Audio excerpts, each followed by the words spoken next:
this is so silly too, right? Because Okay. this is what the whole podcast episode is about, is like if we're judging something externally, then it's something that we do. Yes. So do I do that? Was that the question? Yeah. That means I must be doing that. Sweetheart, we both have a shame wound I from know, our but childhood. this isn't, I'm not talking specifically about shame. I'm talking about go ahead. Yeah, actually, I'm trying to figure out, like, I don't want to say, I don't just want to call you out on it. I don't Well, want to just we don't say need to it, tiptoe around it. We can right? go straight towards That's it. what I'm doing. That's why I was like, yes. I totally do that. Very much. Very much. Like, and I can give a silly example. Perfect. Let's laugh. I Let's can bring some give fucking a laughter into the silly shit show of a shame example.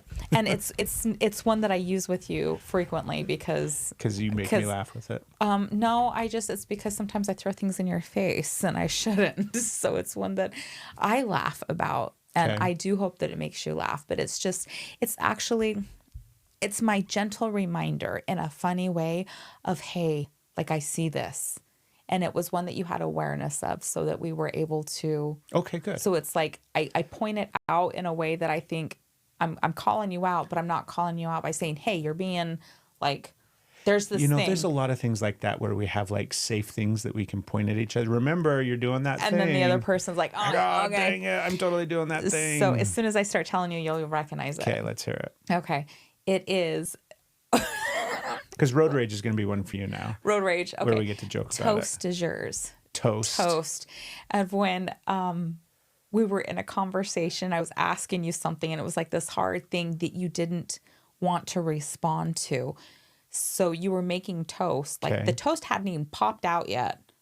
You were still looking at the toaster, and you're like, bam, and you were like, really? And I'm like, really? Toast is taking your full brain power right now. And then you were like laughing. It was this whole thing of where you were too busy. Because yours is, I'm too busy. I'm too stressed. I have too much going on. I can't deal with this thing that you want me to look at. And because clearly I'm making toast. And so it was like, oh, dude, really? And you laughed and I laughed. And now it's this thing of like, you're making toast. Yeah. To be fair, So toast isn't as easy for some of us. I mean, that shit could pop out at any time. You got to be ready with You the got to get butter. it out when it's right off, Right? right? So it's still hot. So then you put the butter. Baby, I was really focused. You were. So it's like that thing of like, how that dare you thing- disrupt my space? Because you've been talking a lot lately, and talking is relative, right? What I mean is you've been teasing me a lot lately for my seemingly inability to multitask. And where I will use that like, oh, I can't multitask as a deflection for avoidance. Like I avoid responsibility. I avoid the conversation. I avoid the moment where I'm like, I'm trying to, I have to focus on this one thing. And you're like, oh, you can't focus on two things? And you're like jokingly, okay. Anyways, let's move on. No, I guess that's a good example, babe. Because as soon as you bring up toast and you start talking about it, I can start to I can feel defensiveness coming up inside of me. I definitely want to start deflecting everything back towards you. And so it's good awareness. It's so funny how we do this, isn't it? Like this fucking dance that we do all the time. It's so like, there's a part of me that just laughs at the humor of it all because it's so obvious that we're in this shadowy, fun dance of like, hey, this is the part of your shit that you don't want to look at. And you're like, that's not just my shit. And I'm like, no, I'm pretty sure it's just yours because I can see it really clearly. And you're like, tell me about it. I can see it super clear. It's happening right now all the time. Describe and I'm like, it to me. I'm pretty sure this one's just yours, babe. And you're like, okay, because I'm pretty sure this one's just yours. And I'm like, no, that one's yours. It's the same fucking thing. It's what you were saying earlier, where it kind of always comes back to we're feeling the same things. We're trying to navigate some of these same things, right? You and I have a lot of similar wounds, but I don't think it's just you and I. I think that shame and guilt and judgment, and these are big things that people have had to kind of deal with and unpack and sit with. Mm-hmm. And they manifest in such funny, wonky ways. They do. Yeah. And so this is how it can show up, like how we started this, how it shows up in our relationship, and how it can be that prominent. Like how, so like that's the awareness of how is it showing up in other relationships? How is it showing up in other than just your primary relationship? How is it showing up with your parents? How is it showing up with your kids?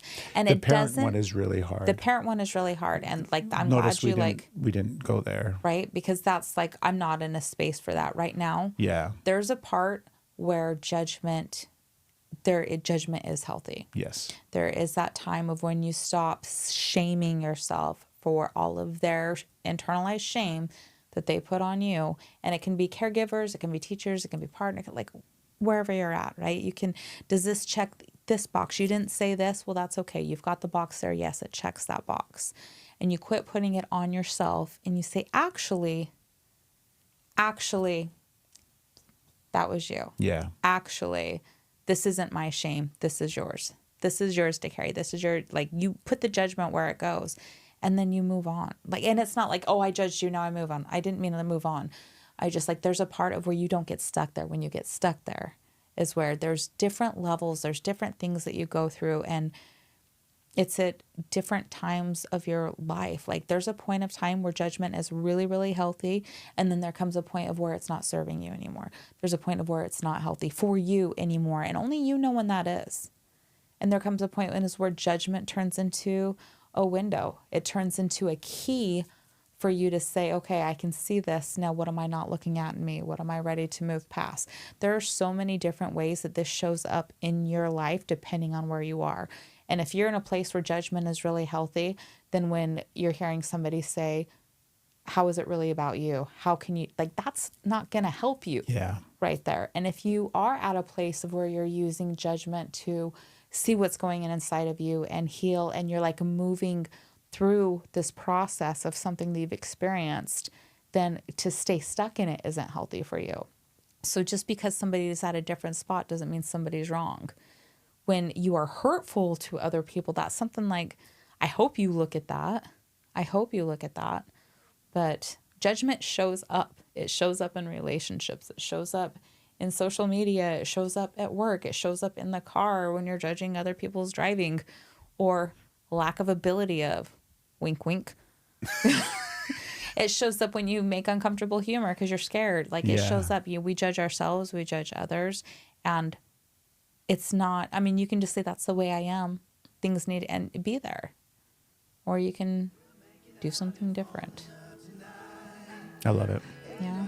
I'm hungry. I want some toast. You want some toast? Okay, we're about ready to focus. Hold on, baby. It's toast. You know how hard it is for me to make toast. We were meant to be. We were meant to be. We were meant to be.